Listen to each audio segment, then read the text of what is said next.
Welcome to Luke 21 Radio, a broadcast explaining biblical prophecy in the tradition of St. Augustine. And now, from Greenville, South Carolina, here's your host, Steve Wood. Hello, this is Steve Wood, and welcome to Luke 21 as we study biblical prophecy together. And we're continuing our study in the book of Revelation. And this episode, we're in Revelation chapter 14. And we're going to learn about the 144,000 and the eternal gospel. Now, here's a little tip for you. If you want to know what I'm trying to get at this whole episode, put 144,000 together with the phrase in Revelation 14, the eternal gospel. If you can put those together, you got it. And as we get going, I just need to mention I write a newsletter every month that's free. You can simply go to contact@BibleForCatholics.com and request that newsletter, or just go to BibleForCatholics.com. There's a newsletter sign up somewhere. I can't tell you where, but I know it's there.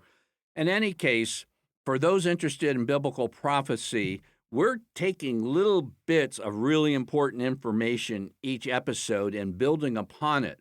But in my November newsletter, I pulled together things that would take us literally a few years into 4 very, very concise pages of biblical prophecy regarding the dark period of biblical prophecy, which a lot of people either deny is coming or unaware is coming.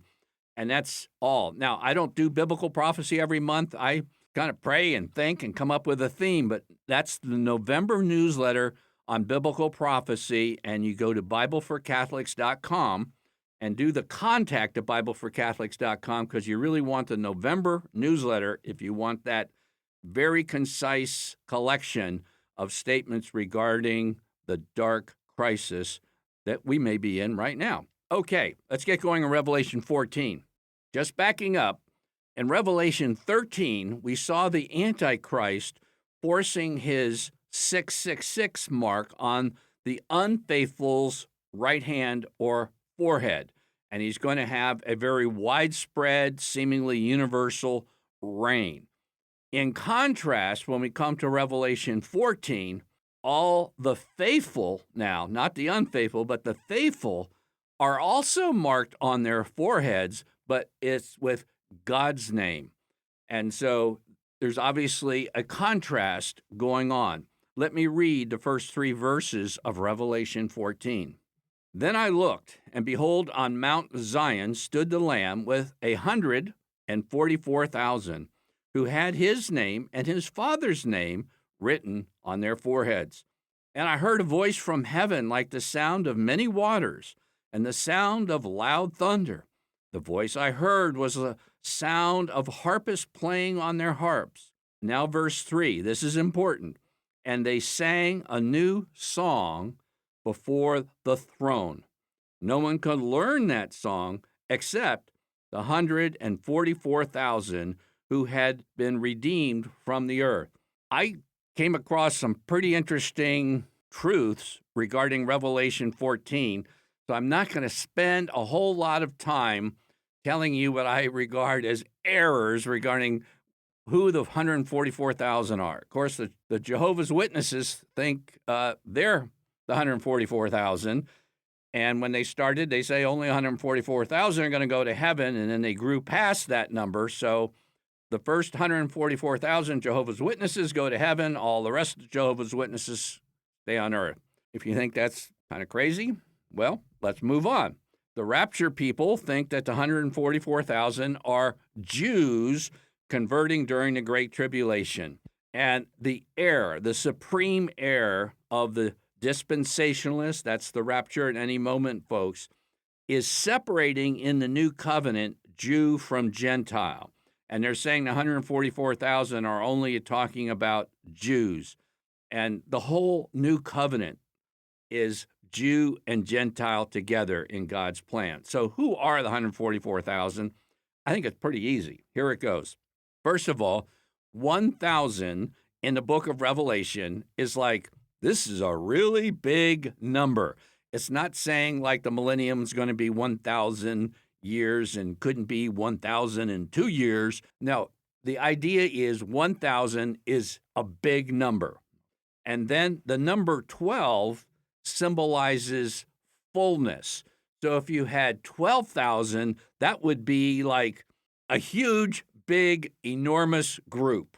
And then if you square 12, 12 times 12 is 144.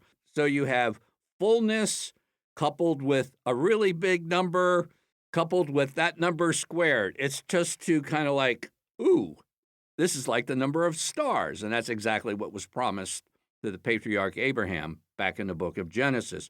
It's a huge group. And it's related to Revelation 14:6. And that's that verse which I said, this is going to be important. I saw another angel flying in mid-heaven with an eternal gospel to proclaim to those who dwell on earth, to every nation, tribe, and tongue, and people. Now, I have a handout that's on BibleForCatholics.com on the times and places that the book of Revelation mentions the word throne. This is real easy. Who sits on a throne? A king. Throne is mentioned 47 times in the book of Revelation.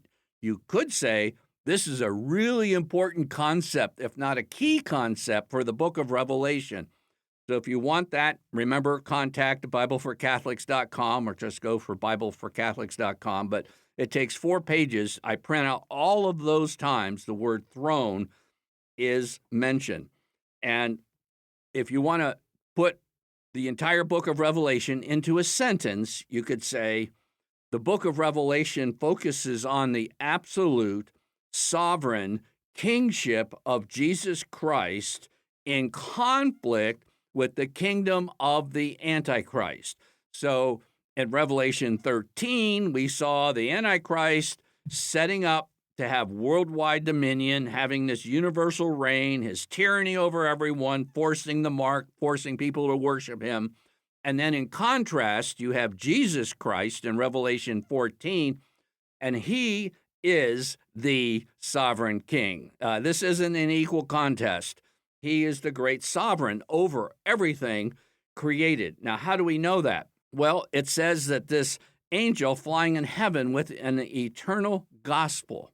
Now, as Americans, American Christians, good American Christians, may have a very hard time comprehending this in the sense that, we had a war against King George and we kind of put kingship behind us, really, in our practical everyday life, our political outlook, even our worldview.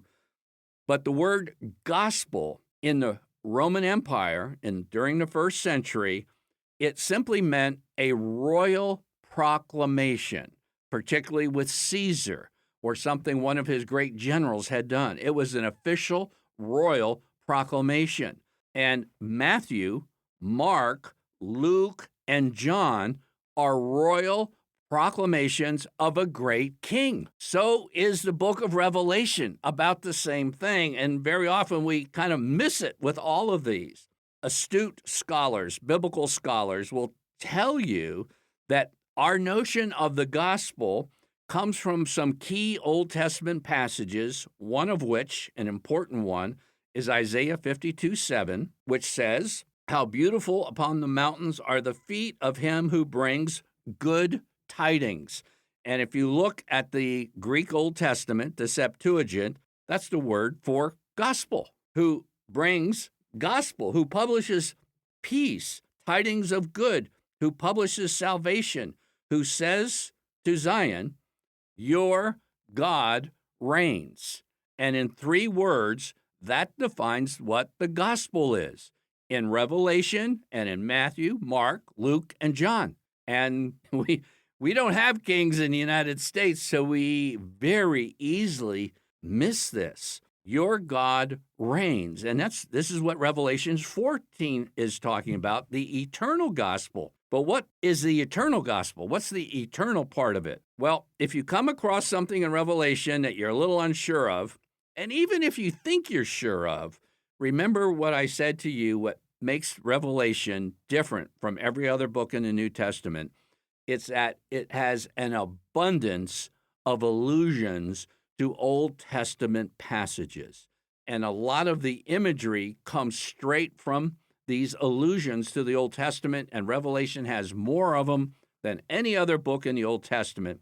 And Revelation 14 comes from Psalm 96. And if you want a cousin passage in the Old Testament, like Psalm 96, it would be Psalm 98. But for sake of time, I'm going to stick with Psalm 96. Now, you remember when I was reading verses 1 through 3 of Revelation 14, I said, pay attention to this. They sang a new song before the throne. Psalm 96, 1. Oh, sing to the Lord a new song. Sing to the Lord of all the earth. That's the King of all the earth. Sing to the Lord. Bless his name. Tell of his salvation from day to day. Now, this is my job to make life easy for you. In the Septuagint, the Greek Old Testament, that word foretell is the word we have in the New Testament, or in English, to declare the gospel, to evangelize. Do you get this? This is where it comes from, straight out of the Old Testament. And day to day is a Hebrew expression for ever, or we would say today, nonstop. That's the eternal gospel, singing to the Lord a new song that he is king over all the earth and his kingship lasts forever. It's eternal. It's nonstop. And that's why the announcement that our Lord is king means his kingship, unlike every other nation and every other empire in world history, his empire lasts forever. And then Revelation 14:6 says this gospel is declared to every nation, tribe, tongue, and people. Psalm 96:3, declare his glory among the nations worldwide. Psalm 96:10, say among the nations, the Lord reigns. It's the same as Isaiah 52:7. The Lord reigns. He's king. This is what the book of Revelation's about. In fact, this is what the gospel is about. This is the very essence of it. Now, how in the world is this evangelization of the world could possibly take place while the Antichrist has universal power, according to Revelation 13? He's killing and imprisoning Christians. How do you have worldwide evangelization?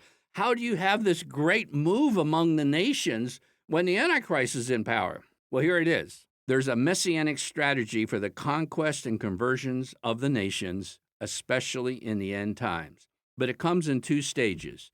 The end times was launched actually with the crucifixion, death, and resurrection of Jesus Christ. And you see, Satan thought he was getting rid of Jesus, and the enemies of Christ thought they were getting rid of Jesus, so they crucified him. Biggest mistake they ever made, because he rose victorious over the grave and rose to the throne of heaven. And the end times, the same strategy. The Antichrist is going to be putting tens of thousands of Christians to death. And what's going to happen? Through their martyrdom, you're going to have tens of thousands of Charlie Kirks. And I realize some people don't like Charlie's political views and all of that, but I'm saying he stood up for Christ. He was moving in the right direction theologically, and tens of thousands of young people throughout the world are saying, maybe I should go back to church. Maybe I should start reading the Bible again. And what happens in the end times, you have maybe 50,000 Charlie Kirks martyred, and you have worldwide evangelization. And that results in the 144,000. I'm Steve Wood, your host, and you've been listening to Biblical Prophecy with Luke 21. Luke 21 is a radio outreach of Family Life Center International. To learn more about biblical prophecy, visit us online at luke21.com.